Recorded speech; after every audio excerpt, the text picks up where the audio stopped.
Hey guys, this is OddOneGaming. This is going to be another Raid Shadow Legends video. Today we're going to talk about Hydra again, and we're going to talk about the top 10 revivers for the sake of Hydra. Because the Hydra clan boss is such a tough, tough area of the game, and they smack so hard, some of them especially, plus it's really complex. You definitely want to try to have at least one reviver in that team, but again, because of its complexity, you want that Hydra reviver to also bring you something else in general. So there's plenty of revivers in this game, but I picked 10 people that I feel like are the best for the sake of Hydra, that bring something else in their kit that actually helps tackling those Hydra heads. But if you feel that like maybe I'm missing somebody from this list and you think that they should make the list, please make sure to just leave it in the comments below, and some other people can see it, and maybe later on when there's like other stuff released, I can make an updated one, because this one comes out just before the new faction. So let's do it now, and then we might look at it again at the later stage. But let's start with, from my point of view, the best one. But after that, it's not gonna be like, yeah, this is number 1, this is number 2, this is number 3. So I didn't put them in the order where I thought they're the best. I looked around through them and I just slotted them in as a top 10. Not saying that like 1 to 10 is exactly the position, but this one is arguably the number one champion. So it's Duchess Lilith. Basically, we all know that Duchess is amazing for the sake of arena, for the sake of dungeons, even for the regular clan boss, for the Demon Lord, for Doom Tower. She's basically used everywhere. Kind of like Chris can be amazing for every area of the game. She's the same. And the reason why she's so good is she brings the speed lead, she brings the AoE revive with a veil on a 4-turn cooldown, and everybody is revived with 70% HP. That's an insane AoE revive. The only thing that you have to be careful is when she places this veil, if you attack the head of Torment, keep in mind you're not going to be true field only if you have perfect veil. So if your champion gets revived and has a veil on and you attack the head of Torment, you're still going to be veiled. You're still going to be true field, so keep that in mind. But this revive is crazy, plus the continuous heal at the same time. Her passive is insane. She brings straight up 15% damage mitigation from bosses, and at the same time, Veil and Perfect Veil also bring damage mitigation for AoE hits. The same thing as this one. So basically, if you have a Perfect Veil plus Duchess, you receive 30% less damage from AoE hits, which is mind-blowing. But the thing that also makes her bonkers and crazy is the Perfect Veil that she has on her A2, again on a 4-turn cooldown, that comes alongside the block debuffs buff and an increased attack buff. So this is why Duchess is so amazing. She brings you everything: revive, perfect veil, speed lead, and damage mitigation. It's like, what else can you get yourself from a reviver? And if that's not enough, she even brings a shield on her A1, which can be pretty good, because the shield is based off this champion's max HP. So if you have Duchess with like 100k HP, she's gonna put a pretty decent shield on the one that has lowest HP, which most of the time might be your DPS champion. But yeah, definitely Duchess, I would argue that it's number 1. If you guys disagree, like I said, just leave it in the comments below and let me know who do you think should be number 1. Now let's jump to another crazy one, which is, we're getting some of the legendaries out of the way, but another crazy one is Siphi, the Lost Bride. We are currently having a 10x going on for her, so it's a good time to mention about her. But why is Siphi so good? Well, Siphi is so good because if she does the A1, she heals all the allies. If there's heals allies by 5% of their max HP if the target's turn meter is below 50%. So basically, you can target one of the 4 heads. You might always have one that's under 50% turn meter. She can bring you that heal on the A1.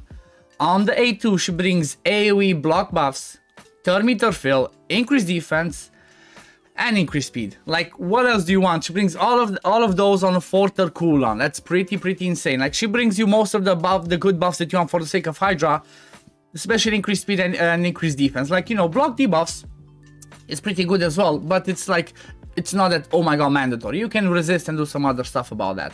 Then on the A3 is like, okay, she has only a single target revive, but she revives that ally with full turn meter and puts increased attack and increased crit rate. So basically, the ally that she revives will almost always get a turn. It's not max turn meter as Cardial does it, but it's full turn meter. So if there's nobody else that has like a full turn meter, the champion that gets revived straight up gets a turn. So this is pretty insane.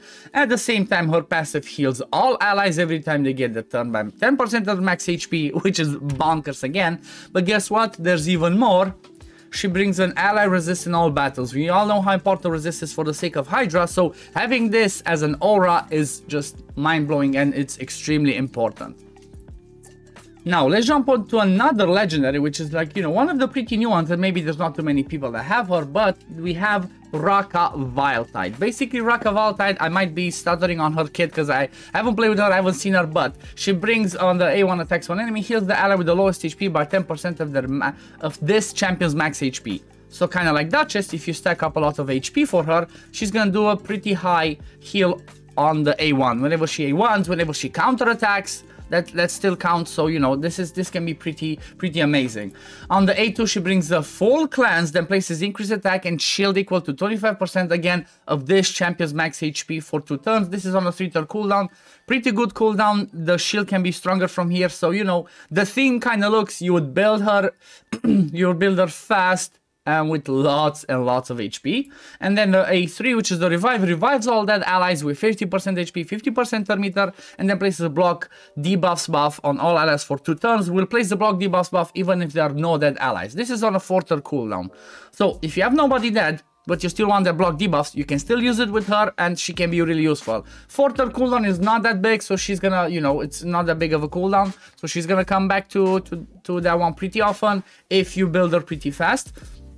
She also has an interesting thing happening with the passive. At the start of each turn, fills the turn meter of all allies by 10%. This is the thing that it's on a 2-turn cooldown, so it's like, every other turn after you get it booked, because it has the 3-turn cooldown. And the passive at the start of each turn places a 15% continuous heal buff on the ally with the lowest HP for 2 turns. Will not place the continuous heal buff on this champion. So this is another layer of healing that she can provide for the ally with the lowest HP, which is pretty amazing. And she also brings an ally speed in all battles by 90%. So overall, she can be pretty useful. She's not as good as Duchess in my opinion, but she can still be good enough for the sake of for the sake of Hydra revives and healing that she does. And she doesn't require too many books, so definitely worth mentioning Raka Viletide. Now let's continue with all of the legendaries, which some epics might be better than legendaries, but let's finish with the Legos and then jump to the epic. So another one that might not be the best thing in the game for the sake of Hydra, but if you have no other option, she can be good enough, and that's Arbiter. We all know what Arbiter does. A will revive with with a turn meter boost and grants an extra turn if she does the revive. A will increase attack and turn meter boost plus heal if they're under 15% HP. AoE hit that can decrease the duration of all buffs by 1 turn of the enemies. So basically, one thing that's really awesome about this one, even if there's the poison cloud out there, unless it's been changed, she can still decrease the duration of the buffs. So let's say the Head of Mischief steals your buffs, spreads them, everybody has like a 2 turns buff on everything that was stolen. If Arbiter gets a turn, she does an A2, she lowers those buffs to 1 turn. So basically they only have the buffs for 1 turn, and then you can continue doing your shenanigans. This is not gonna lower the poison cloud, please bear that in mind. It's not gonna lower the poison cloud, but everything else. And then on day 1 she brings a 2-hitter that can bring a weaken. So overall her kit is, she can be pretty decent. She's not the best, but if you don't have any other option, Arbiter can be really clutch and be really helpful for the sake of you in Hydra. Another one of the legendary is, down in the dwarves, Molly Tankard. I haven't played too much with her myself, but I've heard some people saying that she can be pretty good, and going through her kit, it kind of makes sense, because the revive that she brings is this one, single target revive on a 4-turn cooldown for the champion boost that gives them 15% turn meter and block damage for 1 turn. This is like, it's only 1 turn, it's once every 4 turns, so it's not the best revive, but if your team is tanky enough and you only need like 1 single revive from time to time, Molly's gonna be good enough for the sake of the revive, because what she also brings is on the A2, she brings an AoE provoke, which obviously the provoke is only gonna work on the Head of DK for 1 turn, and there's a 50% chance of placing it for 2 turns. So basically with the right RNG, with the right speeds, you might be able to always keep the provoke on the head of DK with her up, and then she's doing her job. At the same time, guess what? She puts a reflect damage on herself, so you could even try to build her as a mischief tank, because reflect damage is not a common buff that you would bring in Hydra. So this one being an extra different type of buff, she could always be mischief. So she can bring you mischief, she can bring you mischief targeting, she can bring you provoke for the head of DK, and she can bring you single target revive if you need it. At the same time, her passive, whenever she gets hit, guess what? She fills the Terminator violence by 25% when hit by a boss, which is huge, you know. Increase speed, decrease speed, and Terminator control are kind of like the best ones for the sake of Hydra. So if you can get somebody that does it on like every turn, because like she needs to get a turn, because after it's booked is 1 turn cooldown, you're definitely gonna like it. And on day 1, nothing too special, she just hits single target attack, 15% more damage for targets under HP burn. She's not gonna be your DPS. Okay, and I think that's gonna be it for the sake of the oh wait, I forgot somebody really important. How can I forget that? Somebody that's like a god, and like was the highlight of one of my previous videos where I showed the wonky nightmare full auto without using the top tier revivers that I already mentioned, and that's Mighty Uko. Basically, Mighty Uko is a monster for the sake of Hydra. In my opinion, I'm never gonna change my mind. He's just amazing. He brings an AoE revive with increased speed and block damage on all the champions that he revives, but he can also place the increased speed even if the revive doesn't happen. So this one's an AoE increased speed on a 4 turn cooldown, or an AoE revive with increased speed and block damage on the revived allies on a 4 turn cooldown, which is pretty amazing. On the A2, she has, I keep confusing with Ugo. He has a double AoE with a chance, 100% when it's booked, to remove 2 random buffs from the target. So that's like 4 buffs that he can remove when it's booked 100%. And then if all buffs are removed, if there's no buffs on those champions, or like Hydra heads, he will place block buffs and decrease accuracy, which are 2 again of the like really important debuffs to bring for the sake of Hydra. Block buffs, you know, to stop the mischief from stealing your buffs, to stop the head of Wrath from putting increased attack, stop the ally protection, stop the poison cloud. It's really amazing. And decrease accuracy can help you, because if you have decreased accuracy on all the time, bring everybody like 200 plus resist, and you can resist most of those debuffs. If you bring a resist lead as well, it makes it even easier. Then at the same time, guess what? It's not done. There's an AoE attack that brings decreased attack. So it's like what, 75% chance to land decreased attack for 2 turns on an A1. AoE A1 makes Uko insane. Put him in a taunting set and he's like your backup provoker as well. At the same time, guess what? Increase ally speed in all battles by 20%. Mind-blowing. Wait, there's more. It's like this champion doesn't stop surprising us. This champion also has 50% chance of stealing 1 random buff from a random enemy each time a buff is placed on the enemy team. So whenever, you know, maybe don't land block buffs on, for example, Head of Wrath. Head of Wrath does the smash. If he has the increased attack in there and he puts 2 more buffs, you have a chance to steal 1 of the 3, and you know, most of the time it might be the increased attack. Somebody else comes, you know, in the new rotation, let's say Poison Cloud comes, puts the poison cloud, you have a chance to steal the other buff. So it's not exactly just the buff on the champion. Like, you have a chance to steal random, you know, random buff. For every single buff, you have a chance to steal something random, which is pretty amazing. Uko's definitely amazing. Now let's go to the epics. So when we're talking about epics, we have God Seeker Anirius, the first one that I want to mention, because she's really amazing. She's also known for the sake of, you know, the Doom Tower. She's known for the sake of the Demon Lord clan boss that she brings. You know, her kit is really amazing. That's why she's really good for the sake of Hydra as well. On the A1, something simple, just straight up attacks on enemy, heals the allies with the lowest HP, a little bit of heal, cannot heal herself. On the A2, AoE, heal all allies by 15% of their max HP, then decreases the duration of all buffs on all enemy teams by 1 turn, then increases the duration of all ally buffs by 1 turn. What else do you want? You put buffs, she increases the duration of them, she heals you. If you have buffs stolen by Mischief, or if the Hydra heads put buffs up, use this one and you decrease the duration of those buffs. Bear in mind that in order to decrease the duration of buffs on the enemy team, she needs accuracy. You don't necessarily have to use her for the sake of the buff decrease, so you can just make her tanky, maybe with some resist and lots of HP to survive, and she's gonna bring you buff increase and, you know, heals. At the same time, on the A3, she has a single target revive on a 4 turn cooldown, 50% HP, 50% Terminator, and reset the cooldowns of all their skills. So basically, if you have somebody that has, you know, cooldowns of 5-6 turns, she comes, revives that one, straight reset, that person goes again. Wait, there's more, there's another revive that's happening on the passive. If an ally is about to get killed by a fatal hit, preempts that hit and instantly places revive on death buff on them for 1 turn before the damage is taken. So basically puts the revive on death, the champion dies and they straight up come back because of the revive on death. This one's again on a 4 turn cooldown, and the extra passive effect increases the amount of healing all allies receive by 10%. So she's straight up a healer revive, you know, revive goddess. And guess what, at the same time, if you want, she actually even smacks. She smacks pretty hard. Like, I've seen some clan boss teams and I've done some clan boss teams with her where she puts some respectable amounts of damage. Now let's jump to another epic that's pretty good, and that's in the Bannerlords, Ursala the Mourner. The reason why Ursala is so good is because of this A3. Even though it looks like, oh, it's a 5-turn cooldown. Yes, it's a 5-turn cooldown AoE revive, and then fills the turn meter by 15%, but guess what? You don't have to revive in order to do this. Places increased defense and strengthen buff on all allies for 3 turns. Increased defense and strengthen, that's insane for the sake of damage mitigation for Hydra, and you can use this skill even if you have no champions dead. So it's not like, oh, I have to always revive to do this. Even though it's not mentioned here in the kit as it was mentioned for like Uko, she can do the AoE increased defense and strengthen for 3 turns on a 5-turn cooldown, which is insane. Guess what? She's got more.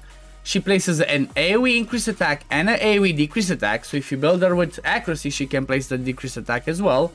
A1 is just a simple hit, nothing too crazy, and passive, you know, the passive doesn't work. Base stats are pretty decent on the HP side and on the speed side, but it's all about the A2 and A3. Like, that A2 and A3 on her is pretty insane, and she's definitely gonna bring you lots of... She's gonna be really helpful in Hydra. I tested her, I ran her in a team for someone instead of a Duchess, and she did her job just well. Now, let's see, let's jump on to the next one. Let me see where I'm at. Okay, so I'm down to the last 2 epics. Let's go to the Night Revenants one. These ones are like, you know, still good, but the last one might not be the best. Let's talk about Rector Drath. Rector Drath is the reviver that brings you, you know, single target revive with Perfect Veil. It's on a 4-turn cooldown. Perfect Veil it's on for 3 turns, so that's pretty good. On the A1, she brings decreased attack after it's booked at 50% chance. You know, decreased attack is never a bad thing, especially when you're facing the Head of Wrath. You put that decreased attack on the Head of Wrath, guess what? He's not gonna smack you as hard as, you know, without it. Then that's not all. On the A2, she heals all allies by 20% of this champion's max HP. Again, give Rector Drath tons of HP, so the heal is gonna be even bigger. After healing, places Perfect Veil buff for 2 turns on all allies with full HP. Places a 15% continuous heal buff for 1 turn instead on all allies with less than 100%. So basically, what does Rector Drath bring you? She brings you a way to deal with the Head of Torment. She brings you a decreased attack for the sake of Head of Wrath or any other head that you want to lower their attack. She brings a single target revive with Perfect Veil, but guess what? There's more. There's a crazy passive. Whenever an ally under a Veil or Perfect Veil gets a turn, heals them by 10% of their max HP, also increases the resistance of all allies under Veil or Perfect Veil by 50. So if you think about it, she also brings damage mitigation, because what did I mention for Duchess? Veil and Perfect Veil brings damage mitigations for the sake of AoE hits. And like, you know, she also has an aura, but that doesn't help for the sake of Hydra. So she's just insane. Rector Drath is just insane for the sake of Hydra, especially because there's very few champions that do AoE Perfect Veil. So, you know, keep Rector Drath in mind. Now let's jump to another one which I haven't tested personally, but maybe deserves like a little shout out, and that's DJ Marsha, as I call her, or Marsa. I have no idea how to pronounce this name correctly, so I hope I did it well. The thing that I only want to mention for Jamarsa is the AoE revive on the A3 with 30% HP and 30% turn meter on a 5-turn cooldown. It's pretty high, but the thing that she has pretty interesting is this passive. Whenever an ally uses an active skill, has a 20% chance of decreasing the cooldown of that skill by 1 turn. This one, after it's booked, goes to 0-turn cooldown. So what this does is basically brings you a chance to keep refreshing the skills, the active skills of your champions in Hydra. We know that one of the best sets for the sake of Hydra is a reflex. Well, she's a walking, reviving reflex champion. So that's why I wanted to really mention her on this list. I haven't tested her myself, but like, you know, this can be pretty clutch, because for the sake of Hydra. We know there's lots of RNG, so if we try and bring some RNG on our side, that can help us. And then she has like a little bit of a heal on the A2, but she has like most of her kit, she has some interesting stuff going on with Chronam, but I'm not going to go into that one today.